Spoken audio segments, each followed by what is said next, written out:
Hi, I'm Dan Kmeyer, your non-tech talking tech guy with West Valley Technical Services. These videos are just one of the ways that we help schools, nonprofits, and companies get the most out of their IT budgets. So let's get to it. In this video, I wanted to take a couple minutes to demystify the compliance challenge that many of our customers face, from schools to nonprofits to companies like medical offices.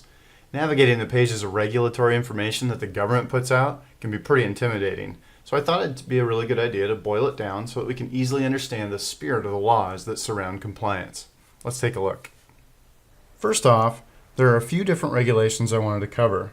The biggest one is HIPAA, or the Health Insurance Portability and Accountability Act, but I also want to talk briefly about PCI, the Payment Card Industry Rules, and CIPA, which is the Child Internet Protection Act that affects all the schools out there.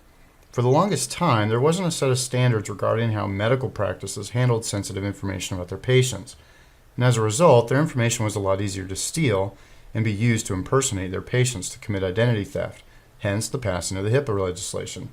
The most important thing to remember to be compliant with HIPAA that as a medical practice, you need to take reasonable efforts to prevent unauthorized individuals to get access to any of your patient's personal health information.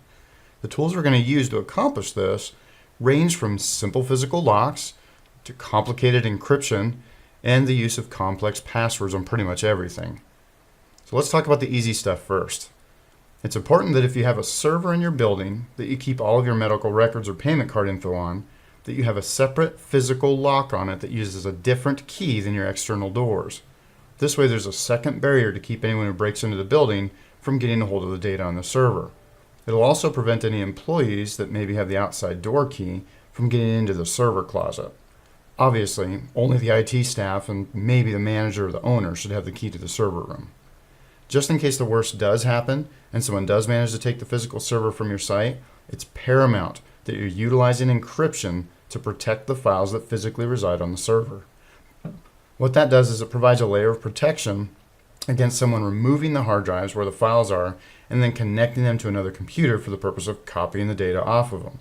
If you don't know if you're already using encryption, we actually offer a free network audit for our potential clients where we can check that for you. We'll share a link at the end of the video to give you an opportunity to take advantage of that if you think that's a good idea for you. While we're on the subject of encryption, it's also important that all the network traffic to and from your medical records management software, as well as your payment card solution, is encrypted. Most solutions use a web page anymore, and the quick way to find out if encryption is being used is to look for a little lock, and it's usually green in color right next to the URL in the browser's address bar. You'll also see that it has an S there, that HTTPS. That means that it is encrypted. If any of those aren't there, you run the risk of someone reading the traffic between your computer and the server. So HIPAA and PCI compliance actually requires it. Another easy policy that you should have in place is to require strong passwords on everything that controls access to sensitive information. And they also need to be changed on a regular basis. Once a year is the most common amount of time between changes that we typically see. This makes it harder for hackers to brute force their way into your network by constantly trying to guess people's passwords.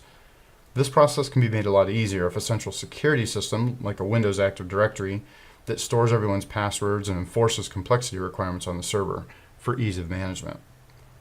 Along with the technologies that I've mentioned, there are a few low-tech policies that are important to remember. These include policies for logging and reporting any breaches that do happen, as well as policies for handling any paperwork that have sensitive information, whether it's locking them up in file cabinets or destroying them properly. Lastly, there should be a policy in place to provide regular training for your staff members regarding compliance with HIPAA and PCI regulations, as well as designating a compliance officer at your office to make sure that everything I've mentioned so far is put into place and maintained just in case you do get audited. Schools may not need to deal specifically with HIPAA rules, but they often do take parents' credit and debit card numbers for school lunch programs and donations and whatnot. And as such, you guys are subject to PCI compliance, so this is relevant to you too.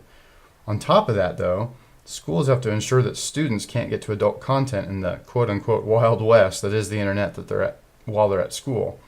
To do this, a content filtering solution should be put in place. They come in a wide variety, both in hardware and software form, so if that's a conversation you need to have, I'd encourage you to connect with us so we can point you in the right direction.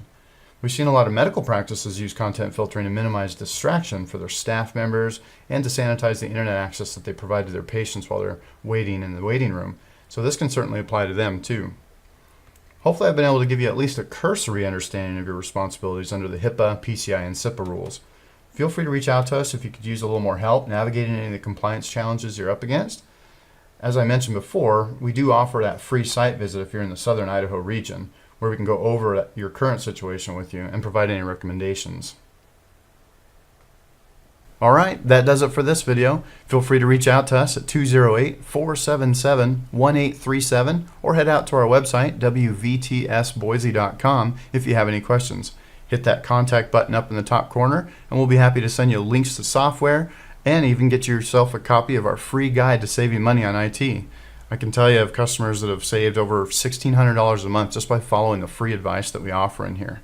Once again, my name's Dan Kmeyer, your non-tech talking tech guy, and I'll see you in the next video.